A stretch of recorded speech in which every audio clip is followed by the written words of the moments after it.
তোমরা পাকড়ে ধরে রাখো। ওয়া মা নাহাকুম আনহু ফান্তাহু, আর রাসূল যেটা থেকে মানা করে সেটা থেকে তোমরা দূরে থাকো। তাহলে তোমরা ইহকালেও পরকালেও দুনো জায়গায় তোমরা কামিয়াবি হয়ে যাবে, তোমরা সফলতা পেয়ে যাবে। আর বিশ্বের মানুষ সারা পৃথিবীর জমিনে ঘুরে ঘুরে ঘুরে ঘুরে সফলতা খুঁজছে, সাকসেসফুল খুঁজছে, কিন্তু প্রতিদিন একবার নয়, দুইবার নয়, তিনবার নয় মসজিদের মাইকে মুয়াজ্জিন হাঁকছেন, হাইয়া আলাল ফালাহ, হাইয়া আলাল ফালাহ, এসো তোমরা কামিয়াবির দিকে এসো, এসো তোমরা সফলতার দিকে এসো। আজ আমরা মসজিদকে ছেড়ে দিয়ে এসে বিশ্বের জমিনে ঘুরছি সফলতা পাওয়ার জন্য। কথা বল ঠিক কিনা?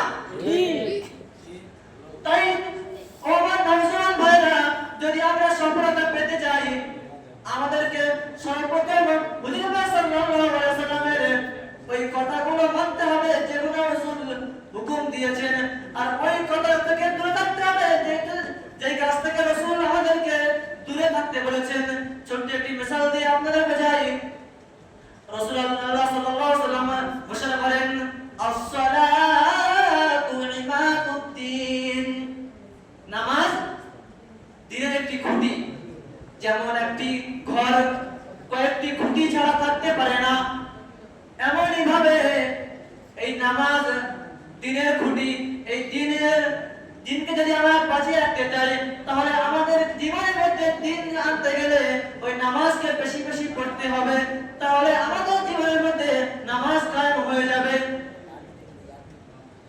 এমন করে রাসূলুল্লাহ সাল্লাল্লাহু আলাইহি ওয়াসাল্লাম বলেন যে তোমরা নিজের প্রতিবেশীর সঙ্গে ভালো ব্যবহার করো, নিজের মাতা পিতার সঙ্গে ভালো ব্যবহার করো।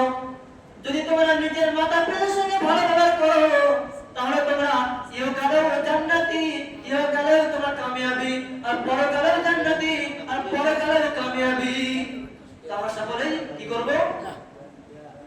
নামাজ যেমন ভাবে সাহাবা রাদিয়াল্লাহু আজমাইন পড়েছিলেন তেমন ভাবে পড়ব, এবং আমরা আমাদের প্রতিবেশীদের সঙ্গে ভালো ব্যবহার করব, এবং আমরা নিজের মাতা পিতাকে বেশি বেশি করে সেবা যত্ন করব। এখন আমরা মাদ্রাসায় আছি, বাড়িতে নেই, এখন আমাদের সেবা কি?